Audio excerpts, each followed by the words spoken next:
I don't have a lot of words, but knowing me, I do. I met Napalm from Hiatus Coyote today, who is one of my favorite singers of all time, and is likely the one who's helped me the most in my entire life. And last year, when I had my liver diagnosis, I found out that my liver was 2 or 3 times the size of a normal liver. It was about 21 centimeters, and I think that normal livers are, there's a range.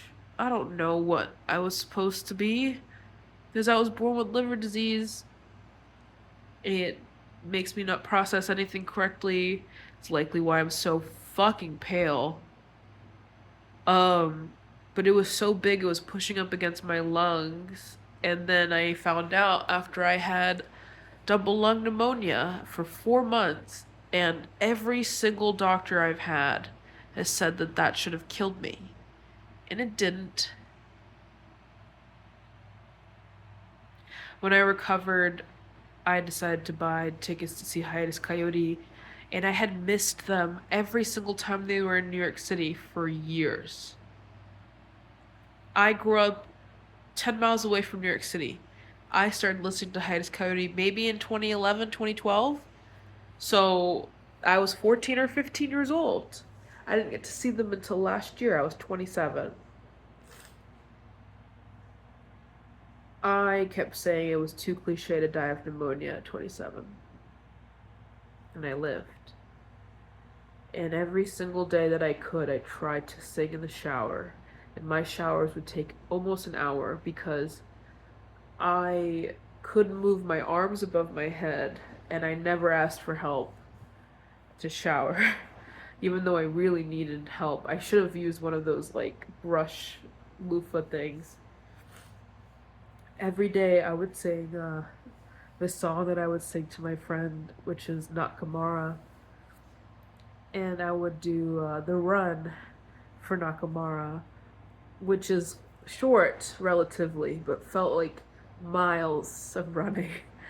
And it's I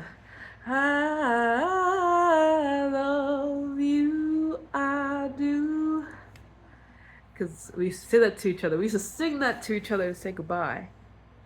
Love you, I. And then we just do it back and forth. Love you, I. Love you, I do. And then I would do the last one. I love you, I do. And every single day I'd try to sing more of the song. And then I got to the end and it was so hard. And I couldn't breathe. And I remember I found a video of me, like a voice recording of me trying to sing.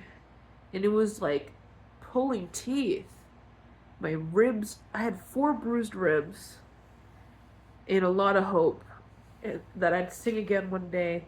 And I love singing. And every day I try to sing a different Hiatus Coyote song. And then I found out that they were going to be in Toronto. And then a week before, maybe 2 weeks before the ticket, I found out about my liver disease. The day after, I got broken up with by an ex who was not good for me. And I had bought us both tickets, and then I sold the other ticket or gave it away. I don't really remember. And I sat all the way in the back.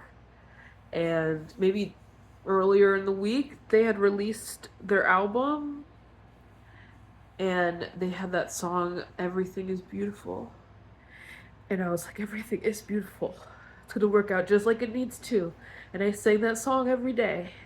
And I ended up singing every song on the album every day, and except for uh, the Jefferson Airplane cover, really. As much as I love it, it's very ethereal. You can't really sing it like full on mooey. But they have a Cinnamon Temple, and my last name is Cinnamon in Spanish, and I was like, this is my song. This is my song. I did not know that that was a song that they had for a decade, that they would only perform live, because I had never seen them live. And today I'm at the smallest concert and I'm sitting at the edge of the stage and I request a song and it plays and she plays Nakamura and it was supposed to be the last song. I sang along with like I sang my whole heart out and then she's like, I'm gonna play one more song. And she plays this other song and I sing my heart out. And she's like, okay, one more song. And then at the last note, the guitar string breaks. And she's like, I have played 5,000 to 5,000 people and the guitar string doesn't break. I had a feeling it would break today. And it did. And when I met her, I feel like we talked for a really long time and I didn't mean to, but I talk a lot as you're aware. 6 minutes in. But like I didn't think we could hug because of the table. And I taught her my little hand hug thing where like your thumb is on the opposite side. And she's like, well, I was like, you have surprisingly small hands for a guitarist. She's like, yeah, I do, don't I? I like the hand hug. And we're like talking. I show her my entire leg sleeve tattoo, which I've not done sober ever, unless I'm sleeping with someone, which I haven't done in a while either. And I like show her my whole leg, and we talk about tattoos. We're talking about our health. We're talking about all these things. And I have a really good time. And she was talking to me before it was even my time to talk. And it was like, okay, whoa, I already thought we were going to be best friends. But I had this as a thought. And she's talking to someone else. Mind you, we're in a very small town in comparison to New York City. I saw her in Toronto, I saw her in Montreal, and I'm seeing her in fucking Rochester, New York. And she says, I had such a great time here. I felt very free. And I met such lovely people and my new bestie. I wasn't even talking to her. She points to me. My new bestie. I went home and promptly had a panic attack.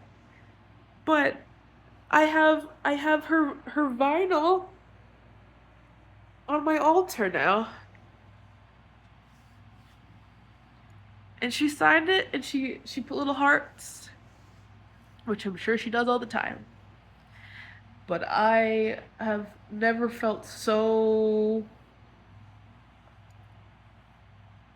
alive.